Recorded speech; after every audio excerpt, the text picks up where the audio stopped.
بسم اللہ الرحمن الرحیم۔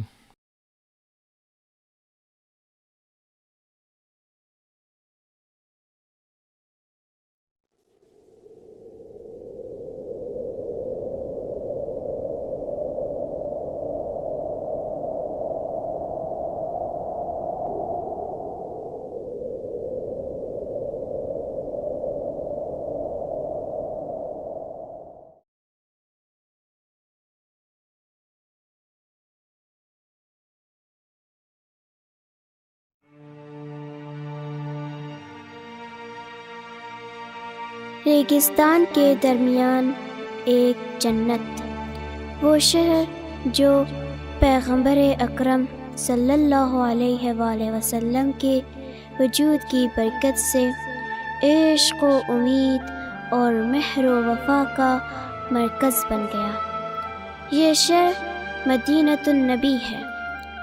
نبی رحمت کی ایک بیٹی تھی، نہایت مہربان اور ہمدرد، بالکل پیغمبر کی جیسی، جو پیغمبر اکرم صلی اللہ علیہ وآلہ وسلم کی رحلت کے بعد مدینے کے لوگوں اور شہر کے بچوں کا بہترین سہارا تھی۔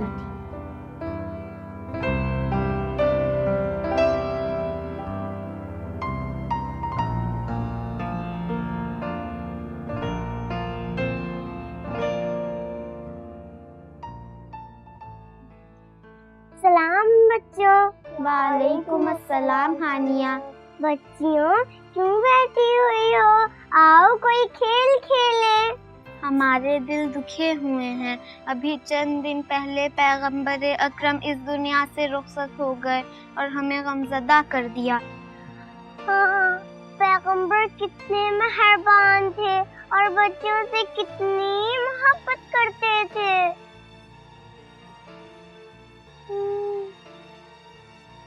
اب جب کہ پیغمبر نہیں ہے تو ان کی جگہ پہ کون ہم سے محبت کرے گا؟ پیغمبر تو اب اس دنیا میں نہیں ہے، لیکن پیغمبر کے یادگار اور ان کے اہل بیت تو ہیں جو ہم سے محبت کرتے ہیں اور پیغمبر کی طرح مہربان ہیں۔ کوثر باجی، یہ پیغمبر کے اہل بیت کون لوگ ہیں؟ بطول، یہ پیغمبر کے اہل بیت اصل میں حضرت زہرا، امام علی، امام حسن اور امام حسین علیہ السلام ہیں۔ پیغمبر صلی اللہ علیہ وسلم نے ایک موقع پر ان کا تعارف بھی کروایا تھا۔ ایک دن پیغمبر حضرت زہرا کے گھر تشریف لائے اور ان سے فرمایا کہ مجھے اپنی یمانی چادر اڑا دو۔ پیغمبر ابھی آرام کر رہے تھے کہ ایک ایک کر کے امام حسن، امام حسین، امام علی اور خود جناب زہرا پیغمبر سے اجازت لے کر چادر میں داخل ہو گئے۔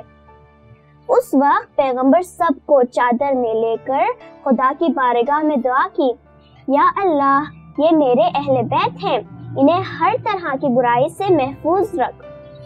بچوں، اس چادر کا نام قصہ تھا اور اس حدیث کا نام حدیث قصہ ہے۔ یہی وہ موقع تھا کہ جب پیغمبر اور ان کے اہل بیت پر آیت تطہیر نازل ہوئی۔ میرے بابا نے بھی مجھ سے ایک بات بتائی ہے کہ پیغمبر فرماتے تھے، میں تم لوگوں کے درمیان دو اہم چیزیں یادگار چھوڑ کر جا رہا ہوں، ایک اللہ کی کتاب قرآن مجید اور دوسرے میرے اہل بیت، جو ان کے ساتھ رہے گا وہ ہرگز گمراہ نہیں ہوگا اور اللہ تک پہنچ جائے گا۔ پیغمبر اپنی بیٹی کو اتنا کیوں چاہتے تھے؟